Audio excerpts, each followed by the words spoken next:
Hey guys, it's John. Are you one of those businesses writing tons of blog posts but not getting any of them to rank? Well, today I'm going to explain why that is and what you need to do to fix it. So let's get into it.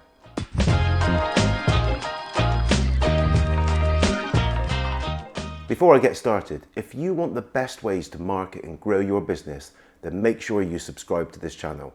That way you'll get notified whenever I post a new video. Now, the first question I ask people when they complain about their blog posts not ranking is how many they are actually writing each week. The answer is normally somewhere between 1 and 10. That's right, some people are actually writing up to 10 blog posts every week. The reason I ask this question is that unlike 5 years ago, blogging, and in fact content in general, is no longer about quantity. Writing 10 posts each week is no different to writing one, unless of course you're focusing on the quality. Today there are well over 1 billion blogs online. That's right, over 1 billion blogs. There's only about 5 billion people in the world over the age of 20. So do you really think we need all these blogs? That's why, if you want to engage people to read your blogs, or the search engines to rank them, it's now all about the quality of your blogs and what they contain. When I started in the digital agency world back in 2010, we used to churn out as much content as we could for clients. We had rankings all over the place, but today it's much, much different. Now we focus on producing the highest quality possible, and I'm going to give you all the steps you need to make this happen and get your blog posts ranking. Before you write a single word, you need to have the right strategy in place. Many businesses struggle to put together a content strategy because they just can't think of anything new to write, or they pick subjects that no one is interested in. The best way to create your content strategy is to head over to Answer the Public, who have a great free tool that you can use. Simply enter a couple of words like free marketing, hit search, and then a few seconds later you'll get tons of phrases that people are actually using in search. Why spend time racking your brain on what types of content to write when you can start with what people are actually searching for? Once you've got your list of titles, which also form your main headers, get them down in a document so that you can keep track of what you've written. Next, you need to think about your subheaders. Breaking your content into subheaders is going to make writing the blog post so much easier. If you're finding it difficult to come up with any, then perhaps use some of your other blog titles for inspiration, which will also give you opportunities for internal linking. If you're writing a blog post about how to look after a dog, your subheaders might be how to brush a dog's coat, how to wash a dog's coat, how much exercise does a dog need, and so on. These subheaders could then form the titles for additional posts which all can interlink together. Once you have your strategy in place, you're ready to start researching.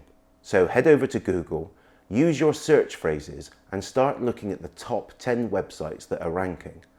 Make sure you click on at least 10 and have fully read everything they've published. Make a note of how long their content is, what subheaders they're using, and how many images they have. The point of this is not to copy the competition, but to get in your head what Google might like about these blogs and understand what they are doing right. At the same time, it's a good idea to list anything you think is missing. Do they go into enough detail? Do they answer all of the questions that somebody might have?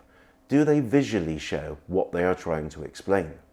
It's an easy option to just start writing content, but researching the competition can be what splits the top ranking blogs from the rest. After all, they're there for a reason. Step 3 is be better. This is where you start putting into practice steps 1 and 2. And when I say be better, I don't just mean write tons more words. Yes, your article may well end up being much longer, but the focus is being more thorough and adding bits that everyone else has missed.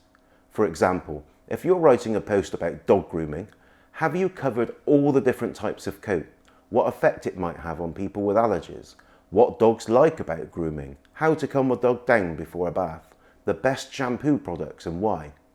You need to go that one step further than everyone else. You need people reading your blog post to feel they've got the maximum value and haven't been left with questions they feel they might get from somewhere else. If you achieve this, then there's a strong chance that visitors will come straight back to your website in the future, because after all, they know they're going to get everything they're looking for. Once you've finished with your new blog content, the last step is to share it with as many people as possible.